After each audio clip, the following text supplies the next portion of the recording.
This object right here, this is what caught a killer. November 13th, 2022. 4:17 a.m.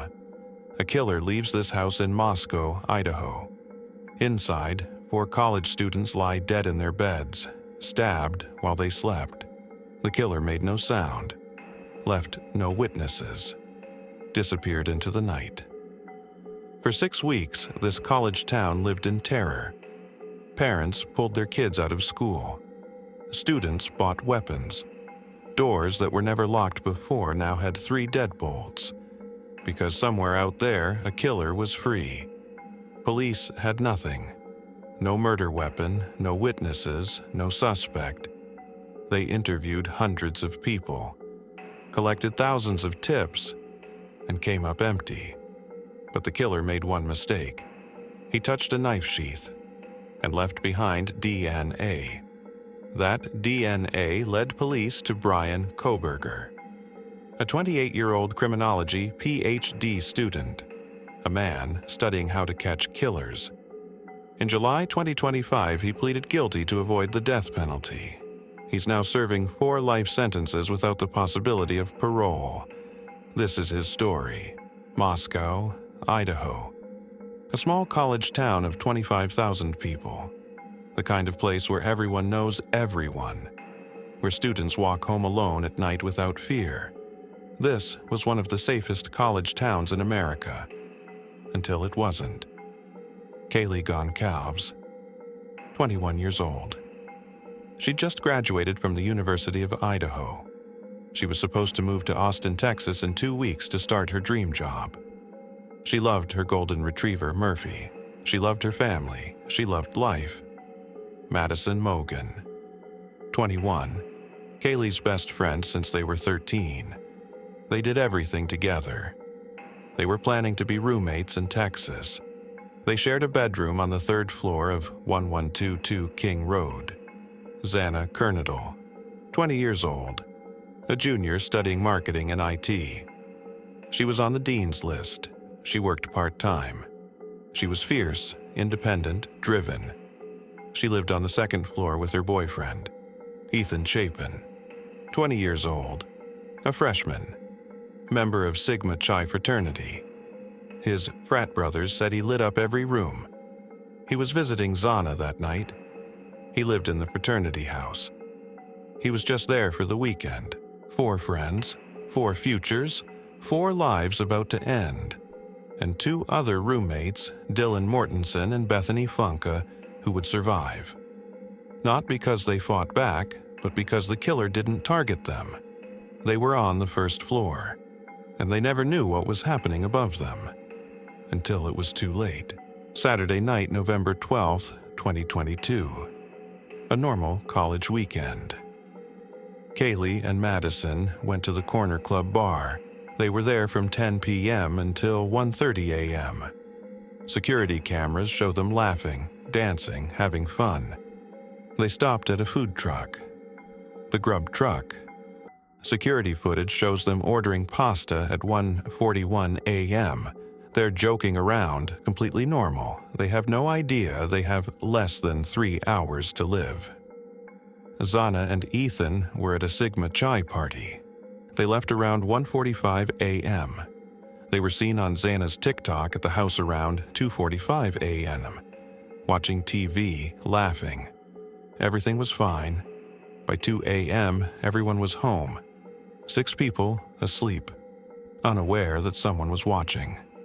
At approximately 4 a.m., a figure approached the house, dressed in black, carrying a large knife. Security cameras from a neighbor's house would show a white Hyundai Elantra driving past. The car passed by at 4:04 a.m. The killer entered through a sliding glass door on the 2nd floor. There were no signs of forced entry. Whoever did this knew the layout, knew which rooms to target. Between 4 a.m. and 4:25 a.m., the killer moved through that house. Silent. Deadly. All 4 victims were killed in that window. Some had defensive wounds. They tried to fight. At 4:12 a.m., a security camera picked up sounds. Dylan Mortensen heard something around 4 a.m. She opened her door, saw a figure in black, bushy eyebrows, tall, athletic build. He walked right past her. She was frozen in fear. She locked her door and didn't come out until morning. The killer walked out at approximately 4:20 a.m. The white Hyundai Elantra was seen speeding away. The sun came up, and nobody knew 4 people were dead inside. November 13th, 11:58 a.m., nearly 8 hours later.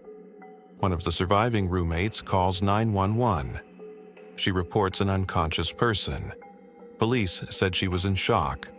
Police arrive expecting a medical call. They enter the house and find a massacre, 4 bodies. A crime scene unlike anything this town has seen. Within hours, the FBI is called. Dozens of investigators swarm the property. They collect over 100 pieces of evidence. But they have no suspect, no weapon, and the killer is gone. For days, police tell the public there's no threat. Then they change their story. The community panics. Parents pull kids from school.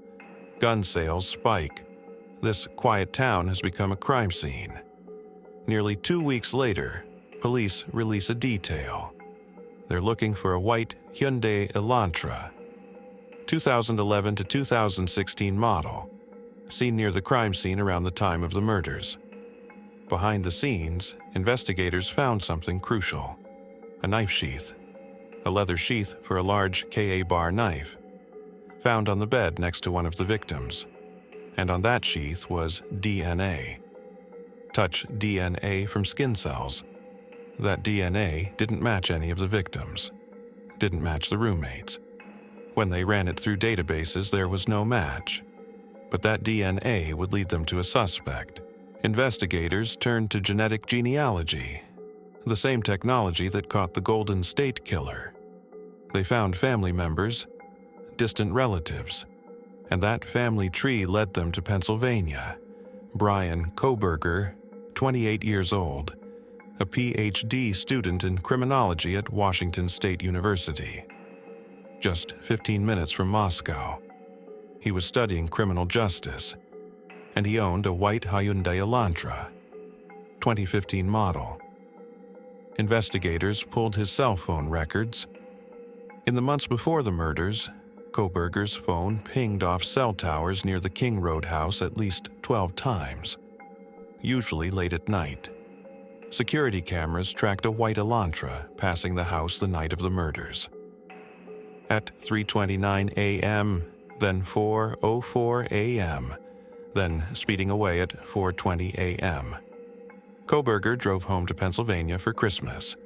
The FBI followed. They collected trash from outside his parents' house and found DNA from his father. It was a familial match to the DNA on the knife sheath. December 30th, 2022, 3 a.m. A SWAT team surrounded Kohberger's parents' house. Bryan Kohberger answered, wearing latex gloves. He was calm. He asked if anyone else had been arrested. Bryan Kohberger was under arrest for 4 counts of first-degree murder. The case was built on DNA. Touch DNA on the knife sheath. The DNA matched Kohberger through genetic genealogy and direct testing after his arrest. The phone data. Records showed Kohberger's phone near the house 12 times before the murders. The night of the murders, his phone went dark at 2:47 a.m. It stayed off until 4:48 a.m. When it came back on, it pinged south of Moscow. He was fleeing. The car. Surveillance tracked a white Elantra passing the house. Kohberger owned a 2015 white Elantra. When police searched it, the car was extremely clean, meticulously vacuumed, and a witness. Dylan Mortensen saw a man in black, athletic build, bushy eyebrows. That description matched Bryan Kohberger. Kohberger was a criminology student. He posted surveys online asking criminals about their crimes, how they felt, how they chose victims. He was studying the criminal mind. Kohberger's defense argued the DNA could be explained. The phone data was circumstantial. The witness was traumatized. But prosecutors were seeking the death penalty. July 2, 2025. After years of legal battles, Bryan Kohberger made a decision. Rather than face a jury and the possibility of execution, he pleaded guilty. Guilty to 4 counts of first-degree murder. In exchange, prosecutors took the death penalty off the table. In a packed courtroom, Kohberger stood before the judge. The families of Kaylee, Madison, Xana, and Ethan watched. Some cried, some stared in silence. Kohberger admitted to killing all 4 students. No trial, no jury, just a guilty plea. July 23, 2025, 3 weeks later, sentencing. The judge handed down 4 life sentences. No possibility of parole, ever. Bryan Kohberger will spend the rest of his life in prison. But questions remain. Why did he do it? He never gave a motive. No connection between Kohberger and the victims was ever found. No messages, no prior contact, nothing. Why these 4 people? Why this house? He never answered, and he never will. Kaylee Goncalves never made it to Texas. Madison Mogen never became a bridesmaid at Kaylee's wedding. Xana Kernodle never ran that company. Ethan Chapin never graduated college. 4 lives. Cut short by someone they may have never met. Bryan Kohberger sits in a cell at Idaho Maximum Security Institution. He is 31 years old. He will die there. The PhD student who studied killers became one himself. And the only justice the families have is knowing he will never walk free again. This is the Idaho College Murders. And this is where it ends.